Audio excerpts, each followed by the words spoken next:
নড়াইলের লোহাগড়ায় বিএনপির দু গ্রুপের সংঘর্ষে দুই ভাই নিহত হয়েছেন। তারা দুজনেই দলটির কর্মী বলে জানিয়েছেন স্থানীয়রা। সকালে উপজেলার চরমল্লিকপুর গ্রামে এই ঘটনা ঘটে। পুলিশ স্থানীয়রা জানায়, এলাকায় আধিপত্য বিস্তার নিয়ে উপজেলা যুবদলের আহ্বায়ক মাহমুদ আলম ও জেলা বিএনপির সাংগঠনিক সম্পাদক এস.এম. ফেরদৌসের মধ্যে বিরোধ চলছে।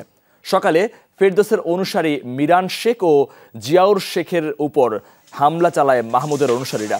ডাইনিং জুড়ে সৌন্দর্যের পাহাড়, ইটালিয়ানো ওপেল গ্লাস, টাইমলেস এলিগেন্স। এ সময় দুপক্ষের মধ্যে সংঘর্ষ বাধে। আহত হন 5 জন। আহতদের উদ্ধার করে উপজেলা স্বাস্থ্য কমপ্লেক্সে নেওয়া হলে চিকিৎসক দুই ভাই মিরান ও জিয়াউরকে মৃত ঘোষণা করেন। তাদের আরেক ভাই ইরানের অবস্থাও গুরুতর। সংঘর্ষের পর যুবদল নেতা মাহমুদের বাড়িতে ভাঙচুরের পর আগুন দেয়া হয়।